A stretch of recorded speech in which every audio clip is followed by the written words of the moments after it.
welcome to my world. I'm your host, Kevin Rutherford. It is Thursday, July 6th. We are here live. It is a free-for-all. We've got an hour, so jump in quick. We're going to open the phone lines right now, so start dialing 855-950-3835. It is a free-for-all today. I have a bunch of odds and ends I'll talk about till the phones start ringing, but you might as well jump in, get in early. Then we'll head into Rolling Toe for the second hour, and then we will meet up again over in a Twitter space for another trucking free-for-all. The spaces are getting interesting. Yesterday we did a health space, and somebody wandered in that had no real idea what was going on, had never listened to the show before, and started to educate us about health, and it got a little interesting. I think I ran her off eventually. There's a lot going on right now that's all about to break in the next couple of weeks in trucking that could really shift a lot of things. We are looking at potentially, let me find that headline, I want to read it. The largest single employer strike in American history now appears inevitable. So yesterday, the talks between UPS and the Teamsters broke down. This contract covers more than 340,000 full and part-time workers. Now, the contract expires on the 31st of this month. So it seems like they've got a couple weeks left, but they're not close. It just doesn't seem like they're going to come to an agreement on this one. At the same time, we have Yellow in talks, and Yellow is in really bad shape financially. They've been bailed out by the federal government with our money already. So as the Teamsters Fund. Those are two different things, by the way. Bailing out Yellow is one thing. Bailing out the Teamsters Fund, pension fund, is another. Neither should ever happen. Those are both private businesses. They should not be using our taxpayer money to bail these companies out. I hate that phrase, too big to fail. Nobody is too big to fail. Our economy can always pick up the slack. Now, for these two things to be happening right now, neither one of these carriers are truckload carriers. One's a package carrier, one's an LTL carrier. Doesn't matter. You lose that many trucks and drivers off the road, and it will have a big impact on freight and trucking. And I'm not sure that we can really predict with much accuracy what it's going to look like. But if it were to happen, this really is a good time in some ways, meaning that it's not, I don't think it will disrupt our economy all that much because we have the capacity now to suck this up. The problem I have with that is we really need to get more capacity out of the market right now. We've really been saying that since about 2017, 2018. One of the first things that extended the freight boom, really, it should have ended around 2017, 2018, ELDs. ELDs limited capacity. Because we know without ELDs, it was a lot easier to cheat, and drivers did. We know it. Every time they would cheat, they were kind of cheating the whole system. When you drive fast and cheat your logbook, you're driving rates down. I know a lot of people don't get that. We're always told, oh, you guys are the penny pinchers running cheap trucks and squeezing out fuel economy just so you can run at lower rates. No, that's not the point. The point is to make more profit. What really drives down rates is having more capacity. It's supply and demand every time. So you artificially create more supply by driving faster and cheating your logbooks. So ELDs actually forced the non-cheating, which reduced capacity. So rates stayed high when they really shouldn't have. Then 2020 hit and COVID changed everything, and not just COVID changing things, but the government handing out money like it grew on trees. we're I just read I had read a headline. I didn't bother reading the article this morning about Americans are now out of the excess cash they had during COVID. So if that's true, I'll probably go back and read it later today. That would be a good number to know because we've been wondering. You know, the extra money stopped for the most part a while back. But remember all the stuff that was going on. Remember, people didn't have to pay rent. People were getting lots of extra money from the government. And we're just now starting to get over that. People are now running out of that extra money. People are living on credit cards again. We know that during the pandemic, the savings rate went up dramatically, higher than it had been in a long time. And the credit card balance numbers went down. People had cash. They were paying off credit cards and saving cash. But it was artificial. They didn't earn that money. The government was giving it to them. We took PPP money. I was completely transparent about that. And if it happened the same way again, I would do it again. I will not let the government give my competitors a bunch of money and then sit back and say, well, I'm not going to take it. The government's got to stop doing that kind of stuff. But they did it, and it's what just kept extending this freight boom. We all enjoyed it. We all made money. We also have to remember, the higher things go, the farther they have to fall. We might be there now. We might be running out of cash in the economy. Now in trucking, the same would be true, except if we lose 340,000 workers from UPS who are on strike, and I forget how many it is with Yellow, but it's a lot. That's a lot of trucks to come off the road. The reason it's hard to predict what will happen is because it's in a segment that doesn't have all of that extra capacity. There is no way FedEx and the post office and all the other little package carriers can pick up the slack from UPS. They just can't. So now you have to start doing odd stuff. You know, we're going to have to start moving package trailers with contract trucks. It will really screw up the system. It's hard to predict what will happen. Same thing with Yellow. You're taking LTL trucks and trailers and drivers off the road. Now, the LTL industry may be able to suck that up. We don't have a lot of big LTL players anymore. Well, there's a few running around. We've got a lot of small regional stuff still, so that's going to get interesting.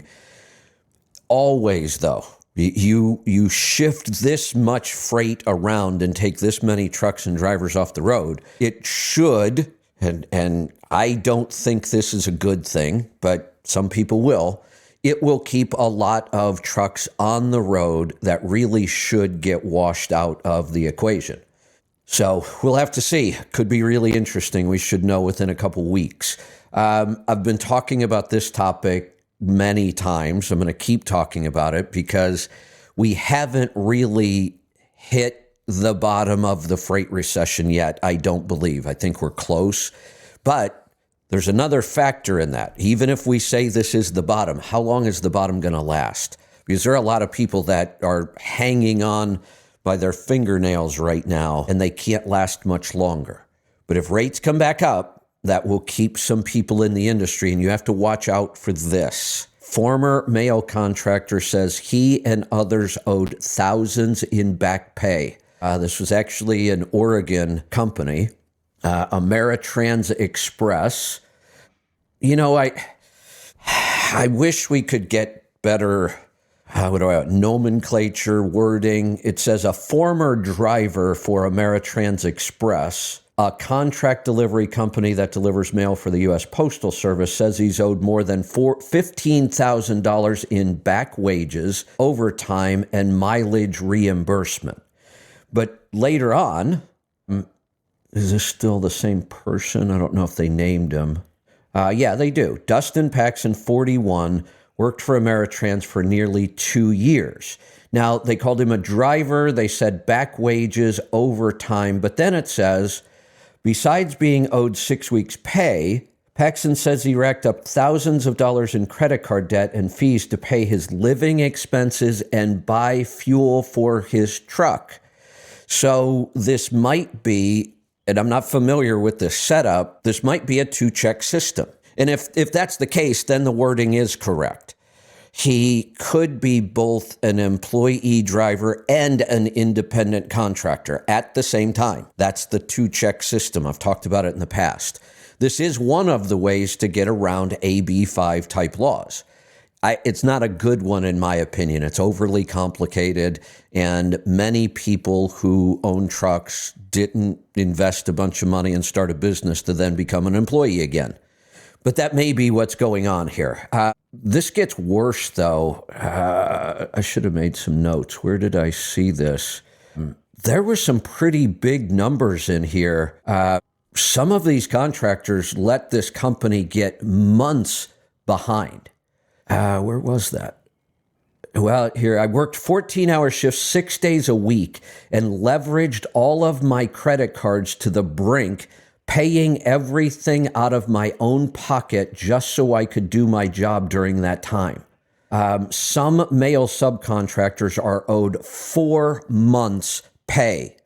Look, you don't have a lot of control whether or not the company you're contracted to may go out of business. If they file for bankruptcy, you've got a big, big problem. You're not going to get paid. You cannot let a company get this deep into you. They will take you down. I can't imagine there are many owner-operators, independent contractors that can afford to go 4 months paying all their expenses to do the job every day and not getting paid. Why would these people allow this to go on this long? In an environment like this, whoever is paying you, if they miss a week, you need to start making changes. You need to start implementing Plan B, which you should already have in place. It is really risky to continue working for a company the minute you know they are having trouble paying things. Fuel cards get shut off, and there's always an excuse. Oh, the bank made a mistake. Give them that 1 week. If it happens twice, I would be out of there. In an environment like this, the odds of a company coming back after having struggles is not good. You do not want to let somebody else's poor business decisions take down your business. And that's what will happen if you're not careful. You should be actively seeking as much information about your company as you can right now. You should try to figure out what kind of financial shape they're in. If they're a publicly traded company, you can go look. I look at it all the time. I talk about those numbers. Everything is there. We get to see it all if they're publicly traded. Most trucking companies aren't. It's not even close. I'm sure it's well over 90% of the trucking companies in the United States are not publicly traded. So you can't get those numbers. You have to do the best you can. I always built relationships and made friends with people in management who would know this kind of information so that if I needed to know it, I knew who I could go ask. You got to pay attention right now. Like I said, do not let somebody, this could apply to brokers very strongly. Do not let a brokerage get behind on paying you. Pay attention to that stuff. And for God's sake, stop factoring. That is just one of the expenses that just would make me crazy to spend all that money on factoring when there are much better ways of handling that. Factoring companies can file bankruptcy too, by the way. You need to be aware of that. See, every time you add somebody into the mix, you have another weak point that you can't control. So when I see these small owner-operators who want to be carriers and they go get their own authority, and then they're using 30 and 40 different brokers, they have no relationship there. Every new broker is a new risk. Then they're using a dispatch company, again, another risk in the equation there. Then they're using a factoring company, again, more fees and another risk. If you're in that situation, using a whole bunch of brokers, a dispatch service, and factoring, I don't know how you make it, even if you are good at monitoring the rest of your expenses. You could be wasting an awful lot of money in an operation like that. And guess what? Most people aren't even tracking it, so they don't know how much they're wasting.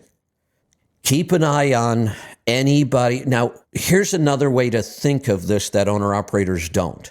When you go work for a carrier and you work all week or 2 weeks or whatever the pay system is, and you are waiting to get paid for work you have already done, you are extending credit to that company. Did you ever bother to check to make sure they're credit worthy and they stay credit worthy? Most people don't bother. You should have a plan B, probably even a plan C in a time like this. And you really should be paying attention to the people that owe you money. All right. I was just looking at some more of the strike information. Basically, Yellow has said, let me see if I can find this quote. Basically, the union is saying we've done everything we can possibly do to try to save Yellow. We've given concessions, we've given back, and they're done. They're saying, and the union president and the union leadership is saying, let them fail. We're not giving back anymore. I did find the numbers, 22,000 jobs. 22,000 union trucking jobs could disappear here soon. Thought I saw some dates in here. They're going to run out of money again fairly soon.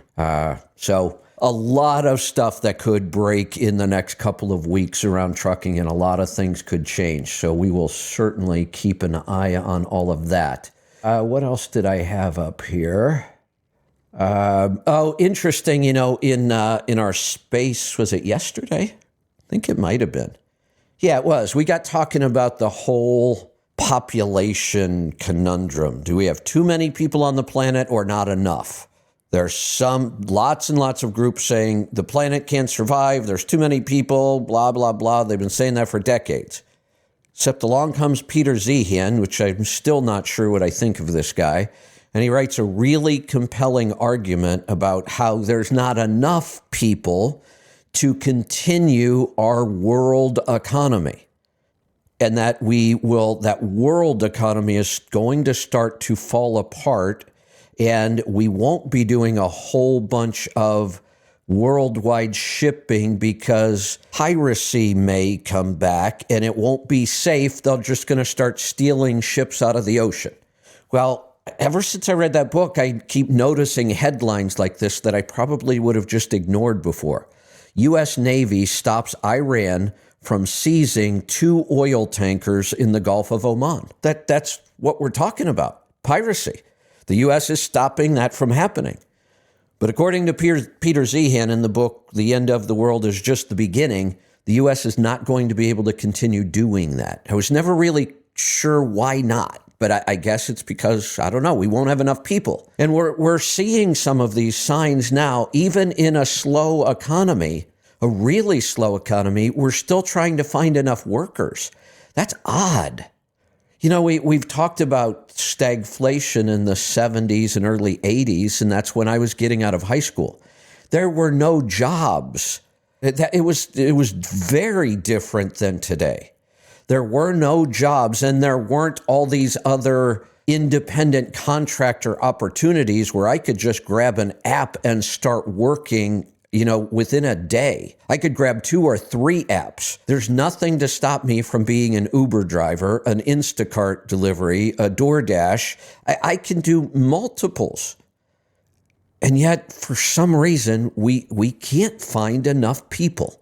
It starts to make you wonder if he is really onto something with that whole concept. All right, I had a couple other things, but the calls are starting to pile up, and today's show's about you, so we're going to get to the calls.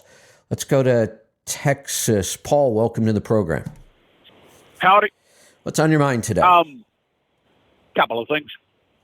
Next week, I've been leased to the same carrier as an owner-operator with my own truck, and trailer for 19 years. Congratulations. And I previously worked for a guy that had trucks there for about 16 months. Wow. So I got over 20 years at the same carrier. Love that. And I only been here for 23 and a half, so it didn't take me long to find my spot. No, it certainly didn't. Yeah.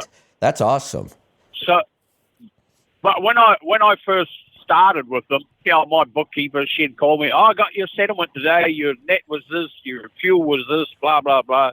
Everybody's paid and you want a paycheck. Yeah, okay, yep, we're good. And I never checked anything on the settlement. Never. I just took her word for it. Right. Well, then after listening to you for years and years, and it's like I started checking stuff. So every settlement I get, I go through and I check line by line, make sure I get all my money. Well, Yes. A couple of weeks ago, I'm checking the settlement, and it was a total of $15.41 that was missing. So I called him and I said, why did the pay on this load change? I said, it's $15.41. And he says, oh, maybe it was right at the end of the pay period, which was the end of the month. Right. And he says, well, maybe the paperwork was printed on the 30th, but you didn't load the load till the 1st, but the fuel surcharge changed. I said, well, I loaded it on the 29th and delivered it on the 30th. So about an hour later, he sends me a text message, yeah, you get your money on the next settlement. And it was in there on the next settlement. But okay. $15.41 is not a lot of money, but It's I your don't money. know. He didn't tell me why. Yeah, but it's mine. It's yours, right? I don't.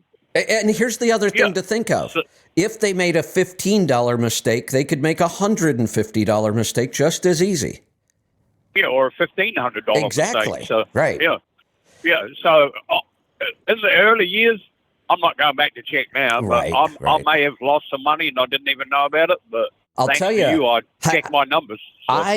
I'm trying to remember. I don't recall. I must have had some, I would think, but I don't recall having any accounting clients that were, the car hauler the way you do it with the full blown setup. I did have some really successful clients that did some more limited and closed car hauling, pretty high dollar stuff. They did really well. I'm trying to remember the name of that carrier. There was a big carrier on the East Coast that did a lot of that. I don't remember. But so are settlements at your company complicated, or are they pretty straightforward? And I'm talking about pay. In my opinion, I get paid twice a month, and what I do from the 1st to the 15th, I get paid on the 25th, and from the 16th to the end of the month, I get paid on the 10th of the month following. Is it? But it's real simple. Okay, that's what I was going to ask. Is it basically, like just a couple lines per load, or how does it really work? Well, I've got 2 deliveries today, which I loaded yesterday, but 2 load numbers. So you write down the load number, pick up and destination, and then so it'll list all the gross, and then they take their percentage, take the insurance out, take the fuel out, put the fuel surcharge money back in, and then any incentive fees or anything they give me, and that's down pretty the bottom straightforward. and then miscellaneous ELD, or if I get a tire through the national account, anything like that comes off. So, but that's pretty straightforward. Probably 15 minutes, and I can 15 minutes. I can go through, check everything, and then I do it the old-fashioned way. I write it down in the notebook and add it up as I go, old school. Yeah, worst case scenario that I've seen. Yeah, and that works. That's pretty straightforward. That's really easy to stay on top of, and you should, like you are. Worst case scenario is the moving industry. The moving industry, the settlement setup for most of those companies is so complicated that I used to work with a lot of these guys, and I would go through and tell them, look, guys, the more complicated the settlement process is, the more you have to stay on top of it, because they could be, I don't want to say cheating you, because I don't think it's intentional, but I don't know why most of the mistakes always work against the owner-operator. They almost never make a mistake that adds money to what they're paying you. But I don't think they're cheating. I just think it's how the system works. But theirs were so complicated. Yeah. One of my clients, that her husband was a mover, and she was having us do their tax return, but she did all of their accounting. And I started asking her, how do these settlements even work? I've looked at these things and I can put them into our accounting system and get the right numbers out. But how do you know that all of this is correct? And she actually started a business, her and I got talking about this. She started a business helping movers. She would audit all of their settlements. And the way she got paid, I thought it was brilliant. She would only get paid if she found money. Percentage? She got a percentage of what she found. Oh, okay. Yeah. And I was shocked at how much money she was finding. It was quite a bit. There were a lot of mistakes in those settlements. Well, my settlement, normally it'll fit onto 2 pages, but the only reason it would go onto 3 pages is if I get a lot of multiple stop loads where got a load of 10 vehicles, but it's 10 individual stops. Right. So every load, but that's the only. But normally it's a 2-page deal, and it's done, and it's real simple and easy to follow. Some of these movers, if you had to go through all of the supporting documents that you had to look at to make sure the settlement was correct, it was 20 and 30 pages sometimes. It was really difficult to audit those. And like I said, she got good at it and started a business. Yeah. And the Kiwi NASCAR driver that is debut event, and he kicks ass and wins the race. The reason he won the race, in my opinion, is because he came from the supercar circuit, which have left turns and right turns. So he knew how to go down a left turn and a right turn. That's probably why he won. Yeah, there you go. Yeah, so, right, I'll carry on and let you get somebody else. All right, thanks for the call. Let's go to Kentucky this time. Jerry, welcome to the program. Kevin, I don't remember whether I've told you lately or not how really, really good that pumpkin spice nut butter is. It's just delicious. Yes, well, I'm going to have to disagree on that one. You almost caught me there. I know. We're going to. I heard. Yeah, I did. Almost. Cinnamon, vanilla. Yes, that stuff is delicious. The pumpkin spice for me just has too much clove. I just can't do it. I love it. It's just delicious, I think. So anyway, that's all I called. So a couple of quick questions. I understand 100% how the per diem works. If you go out to get a meal, the cost of that meal is accounted for under the per diem. But what happens if you take an Uber to get that meal? Is that deductible separate? Yes, it absolutely is. And that's a good question. That would not fall under the per diem where you would be limited on the deduction. Remember, I think we're back to 80%. I know there was for a while there, we were getting 100 during the pandemic, I think. There might have been a weird rule in place. But I think we're back to you only get to deduct 80% of your per diem. Every other business expense. But 100% of the Uber ride. Correct. We get to deduct 100% of almost all business expenses. Per diem is the one weird exception. And I don't know why the government has to complicate everything. Why put in a number like $52 a day or whatever our per diem allowance is, but then make us calculate 80% of that number? If you're going to give us the allowance anyway, why not just give us the deductible part? Why add that second step and make it complicated for no apparent reason? Fair tax now. Exactly. But yeah, if you were to take an Uber or anytime you use a service like Instacart to deliver your groceries or Uber Eats to deliver your food or DoorDash, all of that is deductible. Now, the food you would separate out as 80%, but the delivery fees are all 100% deductible. Okay. All right. Well, I didn't know whether there was any stipulation that it was covered under the per diem, or you just put it under what, entertainment? I tend to, now, there are no rules about how we classify expenses, what we call them. The only exception to that rule would be what I just talked about. You wouldn't be allowed to try to take your meals and stick them in some other category that gets you 100% deduction. Right. But other than that. Right, I understand. Other than that, the IRS doesn't care let's say I buy a fuel additive. Well, if I want to, I could just call it fuel. If I want to, I could call it maintenance. I could call it supplies. I could call it fuel additive if I want and put it on the tax return that way. So once we're dealing with all the typical business expenses that are all 100% deductible, the IRS doesn't try to tell us how to account for them. So I tend to stay away. I don't use entertainment because entertainment is one of those places where a lot of people cheat. And the IRS knows that, so they'll look at that one closer. And we would not be cheating by calling it entertainment, but I don't want that number to get bigger and they start looking at it. So I would tend to call it things like supplies. Or travel, I think a category for travel. Like travel is fine. I think that's where if I stay in a hotel. Yes. That would be correct. Yeah, that'd be a good place for it. So yeah, you can do that. All right. I just didn't know whether it was included in the per diem or not, and that answered that question. On Manuka honey, you'd suggested I take Manuka honey. How low can you go before it's just honey and not medicinal? After you told me that, I found a jar at Walmart that was 263 number.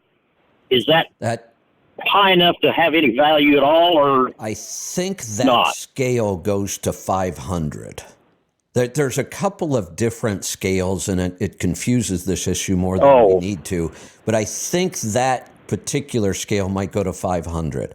Yes, that still has medicinal properties. Well, I bought some online that's MGO is the designation, and it says 829. Yeah, that one I think goes to 1,500. If I remember, so 263 wouldn't be very high. But here's 829.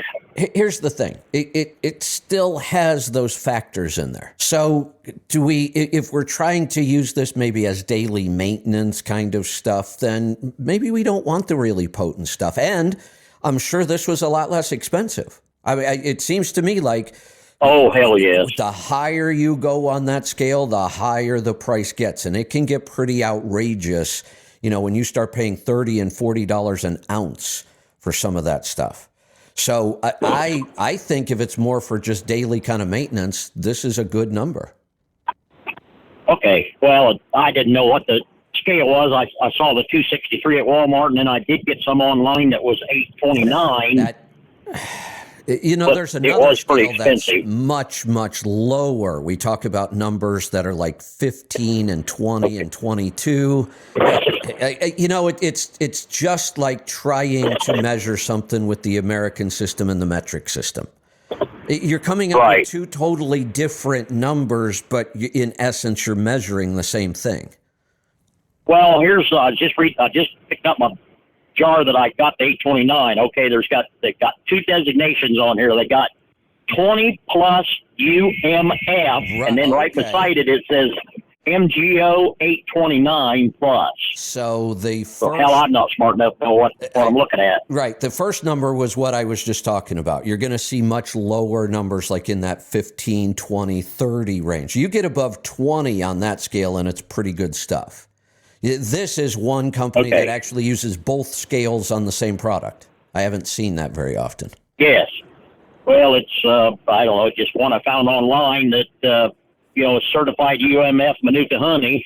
Yep. Raw, wild, and unpasteurized. So, it sounded like a good brand. I don't have any affiliation with the brand now at all, and I can't grab one of my Walmart ones to see what it says. So. Yeah, now at $8.29, that is definitely medicinal. Like if you had burns or cuts, it works. Manuka honey works great on skin issues, but it's also good for our gut and our GI tract. And, we used to worry that if these things are such powerful, antibiotics, antifungals, are we going to wipe out the good bacteria? But it seems like we're learning more and more.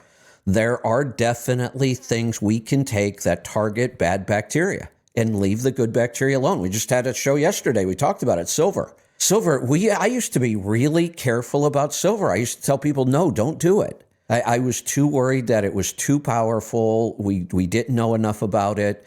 I've learned a lot from Dr. Wolfson on this, that we can take daily silver internally and not wipe out our gut bacteria. And Manuka honey, I'm starting to believe, could be the same way. If we wanted to take this daily, it may be a good way of trying to keep our gut bacteria in check. It can't hurt anything, Shirley. Doesn't seem good quality like stuff. So. Right. Yeah, we used to think, well, it's just too powerful. It's going to wipe out good bacteria, but that doesn't seem to be the case. We're learning more about this. You know, I almost made today my open a health day, but there was enough going on in trucking. That documentary that Dr. Griffin recommended yesterday, Secret Ingredients, I decided to watch it last night. I will say this. It's not one of my favorite documentaries. They're The Magic Pill. There are a bunch that I really enjoyed more and learned more. But I did learn some really specific stuff in here that I didn't understand. Somehow I missed this along the way. The whole movie, really, I'll just give you the secret ingredient. The whole movie is about glyphosate and GMOs. Their whole answer in this movie is eat organic and non-GMO. They don't really talk about not eating grains. They really don't talk about eating low carb. They don't push veganism or vegetarianism at all, but I happen to notice every time they showed a picture of good, healthy, whole food, there was no meat in the picture.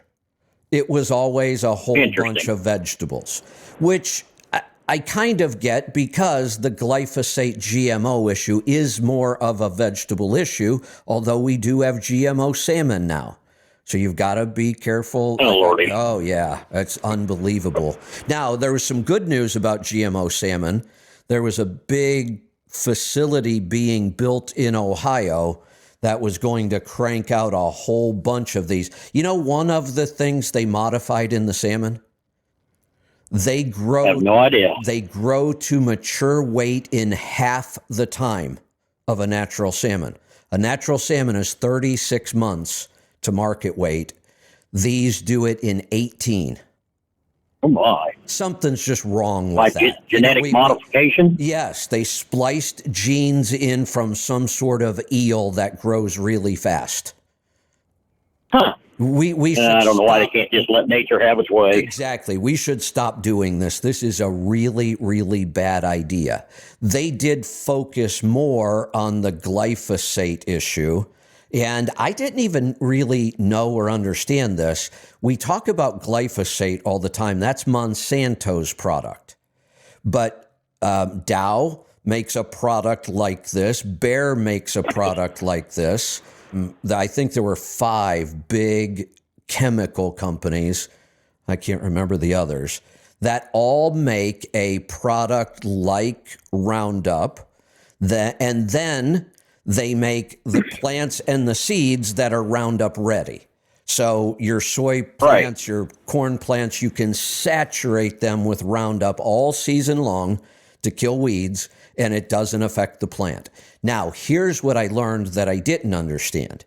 They've always said that this stuff is safe for humans because we don't have the pathway that a plant has that this blocks to kill the plant.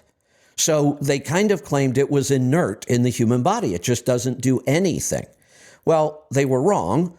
It causes cancer, non-Hodgkin's lymphoma, to be specific. I don't know what the mechanism is and why it causes cancer, although I have a clue after what I learned. Here's the problem. We don't have that same pathway that plants have, so this should not affect ourselves, our human body. But what do we talk about all the time? We're only 10% human. We're 90% bacteria. Guess what bacteria does have that same pathway that plants have? Pathway. Yes. Yep. So they can claim it's not affecting the human body, but it's affecting our microbiome horribly, which is 90% of our human body. That's a problem. That's a real problem. I never got that connection. I didn't understand This is really hard on our gut bacteria because it will kill it the same way it kills plants. Interesting. So, heavens, life is pretty complicated. Yeah, so let's go back over something on this diet thing. You know, a lot of people believe that sugar was the biggest culprit in the standard American diet. And you can certainly make that argument. I kind of went down the path of, I think grains are the worst offender. You know, grains are high in sugar, so that is a problem. They're high in carbs, which is sugar. Then they have all these offending proteins. They have all these chemical defenses. So grains were public enemy number one for me. For a while, Dr. Mercola said that. Then he came out later and said, no, after really looking at things, I think these seed oils are the number one problem in the standard American diet. So was it sugar? Was it seed oils? Is it grains? And now this movie, their big take is, no, it's glyphosate and GMO produce that's killing more people. It's the biggest offender. Well, I don't think we need to argue. It's kind of like arguing which manufacturer makes the most aerodynamic truck. They're so close, who cares? I will avoid all four of these every chance I get. I mean, I just eliminate. Yeah, one doesn't have to be mutually exclusive to the other. Exactly. Right. You can have more than one bad thing. Good grief. Oh, heavens. All right. Well, that answered the honey question. I'll just take a little bit of it. It seems to be helping between that and the digestive protocol. It seems to be helping with my reflux problem so far anyway. So. Excellent. Good.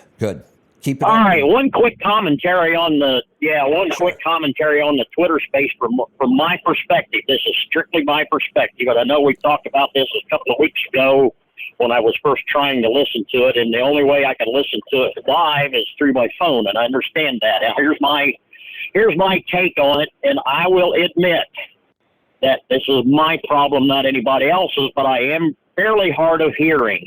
Okay. My radio in my truck is not Bluetooth capable, so I can't hook my phone up Bluetooth through the radio. I have my tablet that I listen to the podcast on live, hardwired to it, so there's no connection interruption or anything. My books and the podcast are all hardwired to my truck radio. So in order to listen to it on the phone, I have to listen to it on the phone.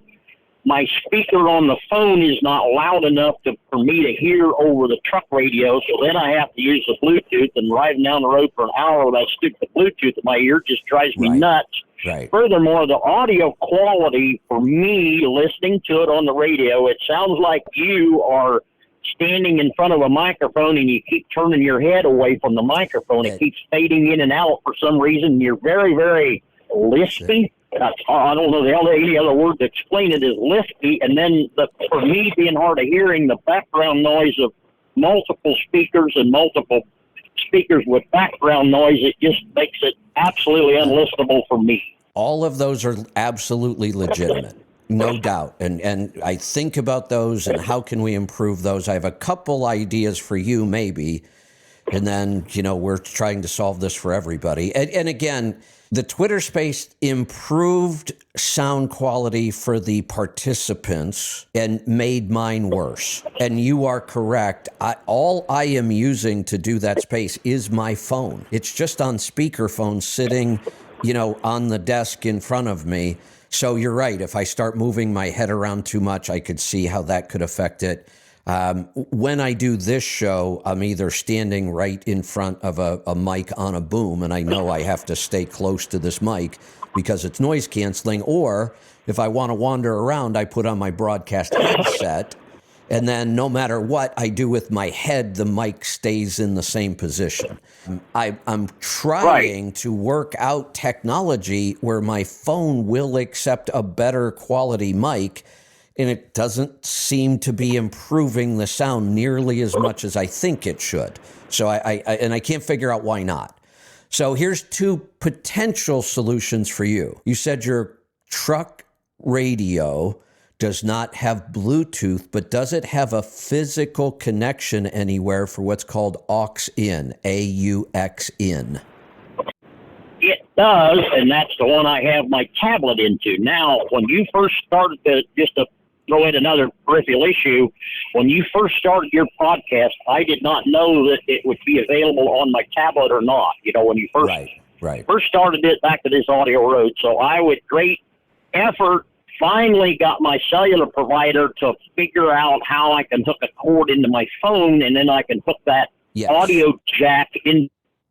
So you could still do that. If I'm listening to the show going down, right, I can, but trying to do all that crap driving down the road and paying attention to the road, I got my limit. The jack's already there, and I got to unhook it out of the tablet, and then I got to get this little cord off my dash, and I got to hook it into the bottom of the phone, and then I got to hook that jack into that, and it just, I can do it, but, So here's another idea. Somebody somewhere, and I don't know what, Android, Apple, I don't really care. Somebody makes a splitter for that line. You could, at the beginning of the day, plug both in at the same time. Well, I could, Right. I could That's probably. one possibility. I think, here's another one. Yeah. And this has issues too, but I'm just giving you some options. Rather than Bluetooth to something that's physically in your ear, which I can't do that all day long. There's no way. And I don't want those things in my ear. They're right next to my brain. I really don't want Bluetooth headsets. I don't use them for that reason. I don't want a whole bunch of EMFs around my head all day long. So when I use headphones, they're wired, old school wired headphones. I won't use Bluetooth. But what I do use quite a bit, I've got them all over the house, Bluetooth speakers. You just buy a separate Bluetooth speaker. You can buy some pretty big ones too, if you want, and you have space for them. But some of these things will put out a significant amount of volume. They're usually battery. You can plug them in so they stay charged, but you can usually just stick one of these things somewhere in the truck and then just send your phone audio to that instead of something that's in your ears. But then that requires me to try to figure out how to get the Bluetooth hooked onto that speaker, and I'm just technologically illiterate. And not only that, it complicates my life. Not only that, I get that. You do have to, but you will be driving down the road and some other device will grab your Bluetooth. It seems to happen quite often. That's why when we brought out the scan gauge and it was a physical plug, people said, why don't you make it Bluetooth? Why isn't it a phone app? And I said, I am not going to be responsible for one more distraction in the cab. There's too much going on with all these apps and wireless and Bluetooth being grabbed, and then you're driving, trying to get it's already bad enough. I decided I was not going to add to that problem, and we just kept the scan gauge hardwired. Well, I'll go back to my statement I've told you about 3 times now, that people misunderstand the distracted driving. It's actually the driving that's a distraction. Really? I know. There's just way too much going on in these vehicles now. All right. Well, I just want to pass on my personal experience with this Twitter space. It just isn't working for me at all, and I'm not offended that you're doing it.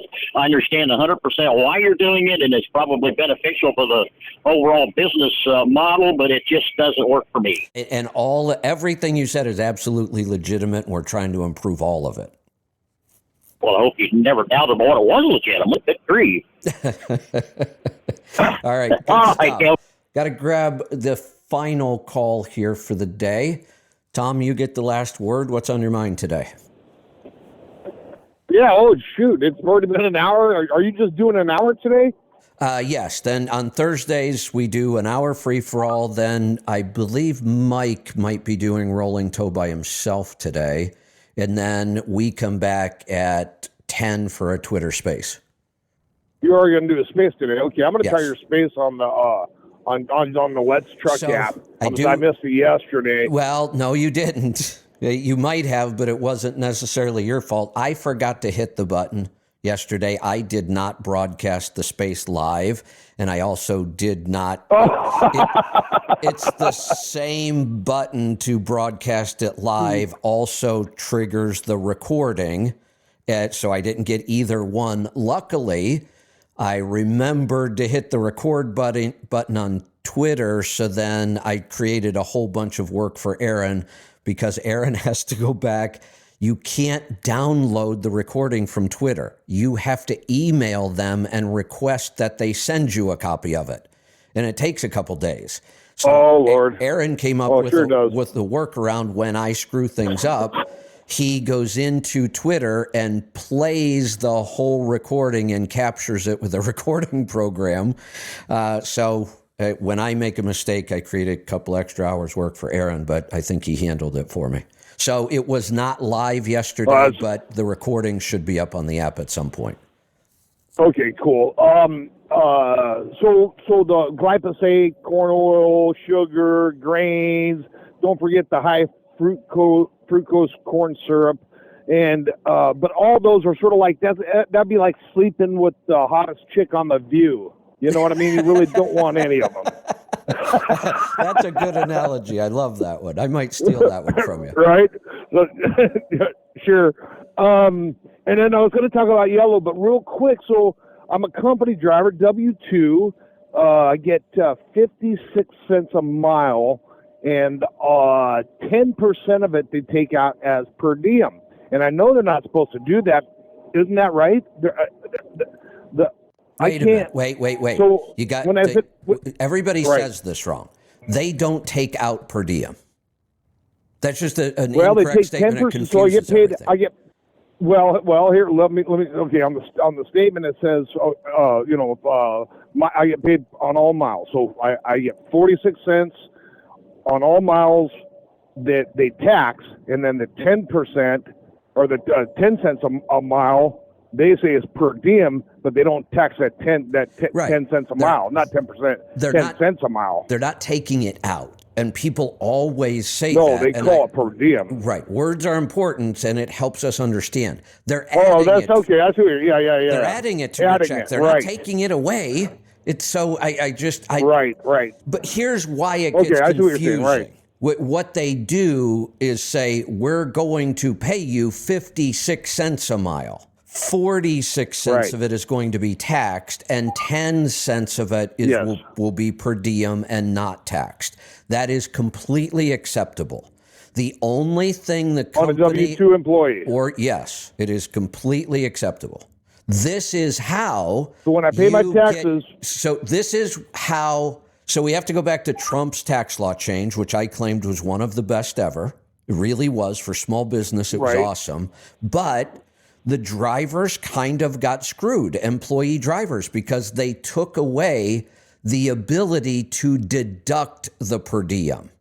You used to be able to take that allowance that you get for every night you were away from home, and you were allowed to take a tax deduction for it. They took that away. You can't do that anymore. That was a big hit for drivers, a huge hit. Yeah, it was one of those unintended consequences. They didn't do it to punish drivers. They did it to simplify the tax system. Instead of giving everybody all these complicated deductions, they just said, we'll give everybody a big standard deduction and make it easy. Fine, but you really screwed the employee drivers, and it wasn't intentional. But there was a fix for this. And the fix is the carrier starts paying the per diem. Now, you're not going to deduct it. You're not allowed. You don't have to. No. The carrier's giving it to you tax-free. Now Trump's tax law change was twice as good for you, because you still get that big standard deduction everybody gets, and you get this 10 cents a mile tax-free. Well, but when I send it to my W-2s, because it's on my W-2, when I send my W-2 to my tax guy, he's paying the tax. So I'm claiming zero and still ended up owing a ton of money because he's claiming that I have to pay on the 10 cents. Then you need to fire his stupid ass and find an accountant who knows what the hell he's doing. This is not difficult. And this is unexcusable for a tax preparer not to understand this. Well, he's got me by the short hairs because I've been dealing with this son of a bitch for 6 years now, because it was one of those deals where I got behind on my taxes and tried to do Hey, Tom, I only have a couple minutes. I want to cut to the chase here. Right. You okay. need to take your last ATBS. You need to take your last 3 tax returns to somebody else and let them go fix this, and you might be getting a bunch of money back. Yeah, okay. Because this is out of hand. But this somebody should, like I think, got me by the short hairs because I already gave him $5,000. Yeah, don't even go to ATBS. Yeah, I'm going to call ATBS. No, don't go to ATBS. I love those guys, by the way. Call who? Still good friends with them. Yeah, but call who? Travis, our accountant. I'm going to put you back on hold. How? Where? I'll put you back on hold, and Angie will get you the information. Oh, perfect. Thank you very much. You're welcome. You give Travis a call. Travis will handle this. This is, I'm not going to say it's out of ATBS, but it's not what they probably do a lot of it as well, because they're going to get new clients all the. They're really good with taxes. They are, and I love those guys. But Travis is our accountant, and we do send a lot of people there as well. For this case, I would call Travis. Oh no, I didn't hang up. Angie's got him. All right, I've got to wrap this up, and I am right on time. I got to give Mike a hand getting set up because normally I work with Kevin on that. So Rolling Toe will be back in probably less than 5 minutes, definitely less than 10. And then I will be back at 11, just about an hour from now, 11 Pacific time. So stay tuned. Still a lot on tap for today. We will be right back. Be safe, be profitable, be fit and healthy. Always do the hard work and master the journey.